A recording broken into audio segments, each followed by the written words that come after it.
everyone, welcome back to my channel. Today's video is going to be the mid-year book tag. I've also seen it be called the mid-year freakout tag. Don't ask me what that means. This is my first year in the booktube world, and since it's my first year of booktube on this channel, I feel like I had to do a mid-year tag. You know what I mean? It's just like something I had to do. Okay, before we get into today's video, I have a kind of big announcement to make.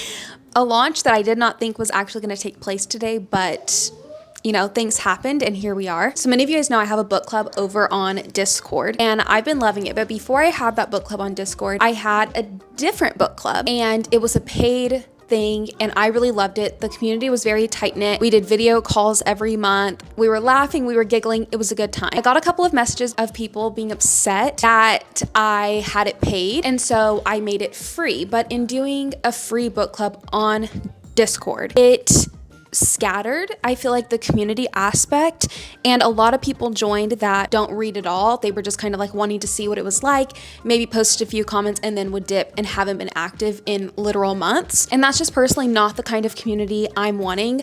I want to have like in-person events. I want us to be able to go to Barnes and Noble together. I want genuine community connection, friendship. That's how I'm in my personal life, and that's what I strive to be online as well, and hopefully gift a little bit of that to you guys. So with that being said, I now have a Patreon. I'm genuinely speechless, but I'm so excited because it's gonna bring back that closeness. I've already announced to the Discord and everyone has already been joining. Everyone's so excited. So it's just good vibes all around. I know there might be one or two of you guys that are like, whoa, I don't like this change, which is totally understandable, which is why on the server, I have a whole entire free section that will just be about hobbies in general. So we have reading, we have scrapbooking, we have journaling, we have gardening, we have running. So there's literally a place for everyone. I'm just so excited. I genuinely do not think that a place like this exists. So that's also part of my excitement about it. So of course, I have the link down below. I'm also bringing back my newsletter. So if you sign up for my newsletter, you'll get the invite to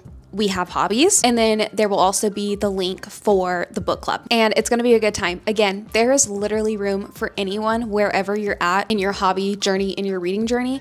So I will see you guys either in We Have Hobbies or Yes We Read. I'm going to be using questions that I got from Sarah Caroli's video, so shout out to her. Are we freaking out because our reading goal is 100 books and we're 20 books behind? Maybe so. Okay, so on Goodreads, if you didn't know, you can do a reading challenge, and honestly, it's just a fun thing. I don't think anything happens if you reach your goal. Nothing happens if you don't reach your goal. I set mine to 100 books because I just feel like my first year of booktube, it would be fun to say that I read 100 books. Like that's just an iconic thing to do, you know? I can already see the reading journal spread. I can already see the scrapbook spread in my head of like just hundreds, 18 books behind schedule. That's like 3 months of reading. So far, I've read 35 books this year, which I'm not mad. 35 books is like how much I read in the entire year last year in 2023. I will at the very least double how many books I read. First question is best book you've read so far in 2024. We would have to be talking about Summer Romance by Annabelle Monaghan. This book just has every single thing that I would want in a book. Amazing characters, the perfect amount of depth. I love that the female main character is a mom, so I understood and related to a lot of what Annabelle wrote for her character. Not only is she a mom, but she's actually a good mom, and she drops everything to show up for her kids and takes their emotions seriously. And it's just the exact type of mom that I am. And so I related so much to that aspect and felt just very seen. The romance, I love that she called this summer romance because it genuinely is a romance book through and through. It's not tons of like physical stuff. It's mostly acts of service, words of affirmation. It's the part that comes after the physical attraction, or it's the part that when you really, really like somebody, genuinely, truly, when you actually love someone, the actions that flow out of that love, you're not doing it for any other reason except you genuinely just love this person for who they are, not trying to change them, not trying to say, oh, well, I'll do this thing if you do this thing. Like if you clean the house, then I will get you flowers. Like, no, I'm just gonna get you flowers because I love you for who you already are and I see you for the person that you are. And I just think that that is like genuine romance. I loved it so much. My favorite book of 2024 so far. Is that annoying if I pin that like that? Okay. Best sequel you've read so far in 2024. Mine would have to be the Natural series by Jennifer Lynn Barnes. I fear I maybe don't talk talk about these books enough. Books 2 and books 3, I rated this a 4 stars and I rated book 3 5 stars. Honestly, they're probably both 5 stars because I don't think there's a single thing that I would change in these books. I think for my ratings, I typically go, okay, how did I experience the book? And then putting how I experienced the book aside, did the author accomplish what they set out to accomplish? And I genuinely think that she slayed these books. Like, I'm sure she turned in the manuscript for these and was like, period. Like, there is nothing that would need to be changed in these books. They are perfect as is, and I genuinely feel that way. These are YA mystery / thriller, but don't let the YA part make you think that this is like child's play, okay? There are definitely some gory parts. It's murder mystery. So basically there's this team of children and they all have these special talents, special gifts, and the FBI hires them and they're called the Naturals. And basically they've been hired to help solve cold cases, but what ends up happening is you kind of have the whole cold cases plot of the story, but then the actual teens, their characters have their own secrets. Then you get into more of that aspect too. So there's lots of plots that are weaved throughout. The characters are amazing. I think that they are like proper teen characters, and I just thought it's a really good series. I just love it so much. New release you haven't read yet but want to, I would have to say a novel love story. I have not even read the back of this, but so many people are talking about this in their book videos. Elsie is essentially transported to a world that is her favorite novel. That is so cool. Like, transport me to Nantucket right now. Transport me to an Ellen Hildebrand novel right now, like right this moment. I would love that. So I just think that's such a cool concept. Fortunately, I have heard a lot of people give this a low review or just be like, I don't know what happened with this one. It just isn't hitting. And I'm really nervous because I love the premise. I love the premise. I just cannot wait to read it. And I'm just hoping that this is an Emily Henry situation where like everybody loves Emily Henry, but for some reason it doesn't resonate with me. I'm hoping this is the opposite of that. But everybody else is kind of like, I don't know, but I'm like, it's for me. So I'm still anticipating it and I'm very excited for it. Also, this cover is beautiful, stunning, gorgeous. Favorite new author, it could be a debut or new to you. And speaking of Nantucket, I obviously have to say Ellen Hildebrand. I actually think I saw this coming. I feel like I knew that Ellen's writing was gonna really resonate with me, although I did just read The Castaways and that one fell a little bit flat for me. I'm a little bit nervous for those reasons. I'm excited but nervous to read more from her, but so far, 28 Summers and A Summer Affair have been amazing 4 5-star reads for me, and I genuinely feel transported to Nantucket in her books. I also traveled to Cape Cod earlier this year, like Cape Cod, Boston, and that's all kind of where all of her books take place. Yarmouth, like Yarmouth is where me and Faith stayed when we went, and she mentioned Yarmouth in, I think, one of the books. Just really like her writing, and I love the stories. I love the depth. I love how she ties it all up. I love how the characters have real consequences, and it feels so real. It feels like, that's one thing. You don't feel like you're reading about characters. I think when I read this, I'm gonna feel like I'm reading a character, obviously, because it's magical realism. She's transported in time. You're gonna feel like you're reading fiction. But with these books, I feel like I'm reading about real people who are actually on Nantucket at this moment. And I think that's just such a cool thing. It makes you so much more emotional when you read it because your brain is kind of tricked into thinking that these people actually exist and it's a real story. So, favorite author. New to me, not to anybody else. Newest fictional crush. Fun fact about me, I don't do book boyfriends. I don't like that lingo. It feels very I'm 16 and have a crush on Diggy Simmons or something. You know, like that's what it's giving to me. I don't do book boyfriends. I don't do fictional crushes. I don't know, just something about that makes me just feel like I'm too old for that. Book that made me cry. I'm trying not to do too many repeat books in this video so that we're not just seeing the same 5 books over and over again. I think 2 books have made me cry so far this year, and I think that is 28 Summers because the ending was like, woo! And then Ministry of Time. If you watch my reading vlog with this book, I don't even know that I would say crying in this book meant that it's just a bomb book and like everyone needs to read it. I think it's more so that the last 2 pages like just really hit.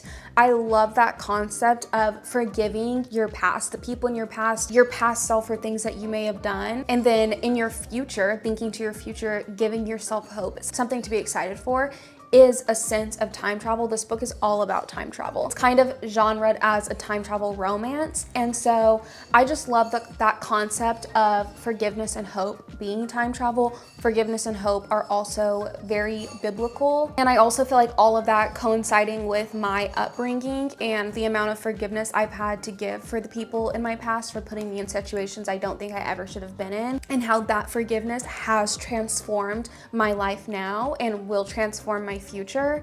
Because when you can go into the future without holding on to all this baggage and without holding on to hatred of people who may have done things to you, you actually can go into the future having hope. And I just resonate with that so much, because I think that's exactly what I'm living. And so I think that's why the last 2 pages really hit me and I was like sob crying, but I don't know if everybody would have that reaction. So anyway, a book that made me cry. A book that made me happy has to be Emily Wilde's Encyclopedia of Fairies. I already cannot wait to reread this. A lot of people say this is a book that has no plot. You're basically just fumbling around in the pages, and I just could not disagree more. This is a 5-star read for me. I love this book so much. You're basically following Emily Wilde, who is writing an encyclopedia of fairies. Except it's not a lot of like scientific talk, in case you're worried, but they are like journal entries. So this one says 14th November, and she kind of walks you through what happens. Emily goes across the ocean to go where all of the fae are to do her research. She has a professor back at Cambridge named Bamblebee,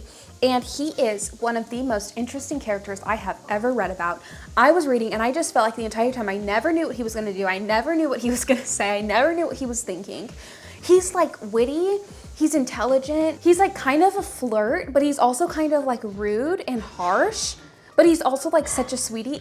He's just like the funniest character I think that I've probably ever read about. He literally shows up to Emily's doorstep and is like impeding on her expedition that she's on. So then you're kind of following them, like kind of being annoyed with each other, her being annoyed with him, like, why are you here? It's a whole thing. The fae are also like crazy. They're very witty, they're very sneaky, they're very conniving, so that's also fun. And this entire world is just fun, and it just made me happy. So 5 stars. The most beautiful book I've bought so far this year has to be these two. I think we're sensing a theme, right? I think I just like first of all, I love the colors, and I love how the text is like popping off of the paper. They're just so pretty. I really like these. I just love the flowers, I love the colors, like beautiful, beautiful, beautiful. I think if I wrote a book, this is the vibe. This would be the vibe. The next question is essentially a book recommendation section. So get your Goodreads pulled up, get your little notepad. These are all of the books that I want to read before the end of the year. So books that are like top 10 that I want to read and finish. Starting with Beach Read by Emily Henry. Y'all, I started this. I'm doing a whole reading vlog, reading 7 books in 7 days, which will be the video you see after this one. And I think I'm on page like 100 something. I need to finish this. Project Hail Mary by Andy Weir. Weir. This was a book actually recommended to me from a mom in Carter's class, and she was like, you're probably gonna absolutely love this. I also hear the audiobook for this one is amazing. This is a sci-fi, and from what I understand, the guy wakes up and he's in space. And so then we're following that whole storyline, and I'm very excited for this, honestly. I just finished The Castaways, so next in the Nantucket series by Ellen Hildebrand is The Perfect Couple. This is the one that everyone raves about, that everyone is like, you have to read this one. It's so good. It's also nice and chunky. I love that. This one is more of a murder mystery, which is why I cannot wait to get my hands on this book. This is like the fact that inside these pages is a whole world that is going to be inside my brain. Inside my brain. Very soon. I cannot wait, like genuinely, truly. I think this is going to be like a 6-star read for me. Bloodmarked. We read Legendborn in the book club earlier this year. I also bought the sprayed edges version. Like, oh, so cute. Another book, I just know I'm gonna love it. At least I'm pretty sure I'm gonna love it. I better love it. I really like this story so much. There's so much going on in this. It's fantasy, there's magic, there are like, I don't wanna say werewolves, but like, you know, all those fantasy type creatures. There's romance, there's tension, family, secrets. It's just got everything really, so I'm so excited for this one. A book I just ordered recently because I've heard a lot of people say great things about this, Out on a Limb by Hannah Bonham Young. This one, all I've heard about it is that it has pregnancy trope, and for most people they normally hate that, but as a woman with children, I'm not triggered by pregnancy normally, like it doesn't make me upset. I love kids, so I'm excited for this one, and just I heard the story is beautiful and it will make you cry. Summer Will Be Different by Carly Fortune. I've heard that a lot of people didn't really like her other novels, but this one was a hit for them. And again, lots of depth, an emotional story, almost like Abby Jimenez vibes or feelings that you'll get. I heard the setting on this one, it feels very immersive. So I'm excited for this one too. Okay, I pulled some from my shelves, just like looking at them, the ones that I really want to get to. This memoir, Educated by Tara Westover. I haven't read very many memoirs, but I really want to get to this one. This was like a best-selling memoir. A lot of people love it. I heard apparently the story is very, very amazing. Beartown by Frederick Backman. I've heard so many great things about this story. I feel like this is, it's like a hockey town, not a hockey romance, but hockey town. And to me, I think it's giving small town vibes with like some drama. Notes on an Execution.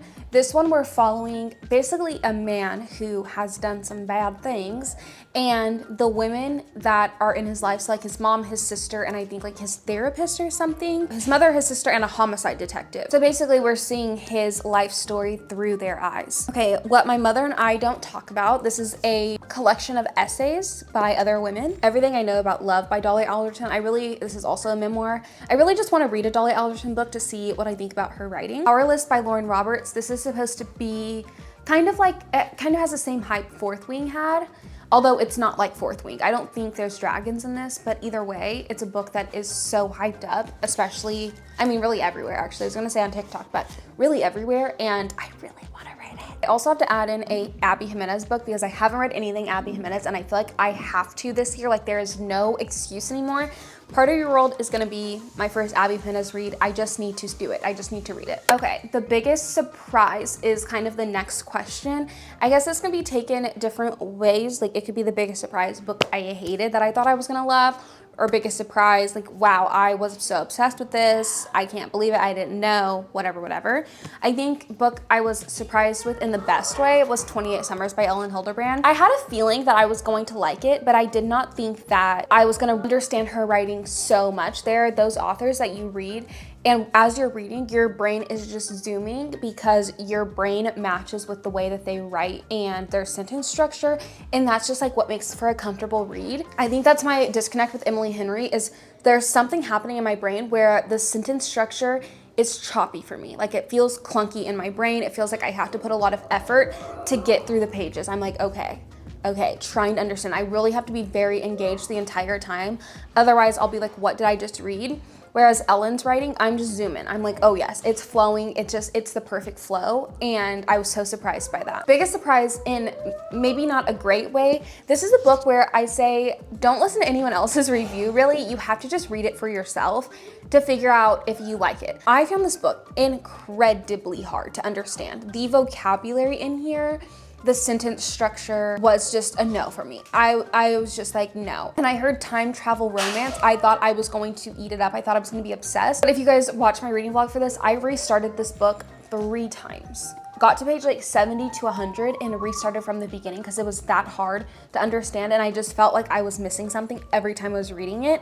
And still to this moment, I'm like, I went on Reddit and everyone is just kind of like, literally, what is this book? I don't know. Next question is books that I want to reread in 2024. So here are mine. Starting with Rebecca by Daphne du Maurier. This is my one and only 6-star read. I really love this story. It is a mystery romance. It's very cool. At least I thought. The story also, it's not super fast paced, but the pacing was perfect to me. Again, I was zooming through this book. I feel like I understood it. She also really niches down on specific feelings and experiences, which I just love in a book. I love when authors write about those feelings that I maybe don't even realize happened, and then somebody explains it and I'm like, oh, I have felt that way before. Like that gut punch feeling, or like when your heart drops to your butt, or when you've lost your appetite because something has like hurt your feelings so badly. She put those feelings into words in this book and I loved it so much. I'm also very emotional and I'm a big feeler, and I love extrapolating little moments and being like, okay, why did I feel that way? Why did I think that way? Why did I have that reaction? So this book was just everything to me, on top of the romance, on top of like the very strange, peculiar emotions and circumstances, and then on top of Manderley, which is just like this very weird house, gigantic house that they live in. And then on top of like this mystery aspect, like this murder mystery, and then the romance. It's all just perfect, just perfect. And I want to reread it. Okay, another reread. I actually started this last night, re-listening to it on audio. Daisy Jones and the Six by Taylor Jenkins Reid. This book lives rent-free in my mind. Dare I say this is also a 6-star read? We'll see. After I reread it, we'll see how I feel. But I love this story so much. Every part of it, every aspect of it. It's a perfect book. I don't know, it just is. I love the storytelling aspect. It's basically this band and all of their drama, all of their relationships, and it's told in kind of this interview style. If you can see, you can tell like where Billy's talking, Daisy's talking, Billy's talking again, and I was just eating it up. I cannot wait to reread this. Divine Rivals, because I want to read Ruthless Vows, but I have not read Divine Rivals. It's been a while, I feel like, since I read it, and I don't know if I really remember that much about it, but I really enjoyed this story. I think I rated it 4 stars, and maybe 3 or 4. But I feel like a reread, I would like it more, because I think I understand my reading style more and what kind of mood I need to be in for a book like this, because again, this is very storytelling driven, not plot twist driven. The romance is very slow burn, so it's also not romance driven or angst or anything like that. So I'm just already thinking about this world. I really, really loved it. I feel like I've actually been there, the way that she described the streets, the building that they're in, the writing, the letters, how they're coming through the doors. Like, I just feel like I have it in my mind. I have that place in my mind, and so I can't wait to reread this. Happy Place by Emily Henry. I've been saying that I want to reread this for a while. I think it's just because everybody says that they love it so much, and I didn't love it that much when I read it. And so I'm hoping that a reread will reignite me, but I don't know. I just do not know, you guys. What is wrong with me? Why do I not like her writing as much as everybody else? I just think it had to have been wrong place, wrong time. I need to reread it. I need to figure out, I need to sort myself out. Fourth Wing. The only book I think that put me in a reading slump last year. I really hyped this book up, and I just feel like so many people bought this book off of my recommendation and loved it. So I'm glad that everybody loved it that read it, but I really want to reread it just to see if I feel the same way or if I feel differently about it now. I don't know, we'll see. 2 more questions left. A book I enjoyed that has mixed reviews, and it has to be Normal People by Sally Rooney. Sally Rooney is just an author that people either absolutely hate or they're Sally Rooney people and they love it. Intermezzo, her next book, comes out in September, and I cannot wait to read it. Like, oh, I meant to say that in my, there's another question that says most anticipated release for the second half of the year. I guess I missed it, but it's Intermezzo by Sally Rooney. I'm so excited for it. But I love the story. I also watched the Netflix series on it, and I also like that too. I just kind of like sometimes a quirky story, but it doesn't feel so try-hard. Just really interesting. It's just an interesting read. It really shakes up that romance genre that we're so used to reading. It's just completely different. It's like a genre in and of itself. And so I really liked it. 5-star predictions for the rest of the year. First of all, it has to be a novel love story. Although there have been a lot of people that said they didn't like it. Something is telling me that I'm gonna love it. I don't know why. Hopefully I'm not wrong. Hopefully I don't eat my words, but this is still a 5-star prediction for me. I feel like I'm just gonna love this whole magical realism world. The Perfect Couple. Again, you get romance plus murder mystery plus drama plus friend group tea. I just think it's gonna be a 5 stars. Hail Mary. I really think I'm gonna just eat this story up. I also think this is being made into a show or a movie, and so I really wanna read it before then. And again, just really excited. I really think I'm going to love this, and I think that this is going to open up my sci-fi journey. Those are just my predictions. Okay, last question is, how many 5-star reads have I had so far this year? I have had 8 5-star reads so far this year. Normal People by Sally Rooney, All In by Jennifer Lynn Barnes, Legend Born by Tracy Dion, Emily Wilde's Encyclopedia of Fairies, The Midnight Library, 28 Summers, Summer Romance by Annabelle Monaghan, and Long Shot by Kennedy Ryan.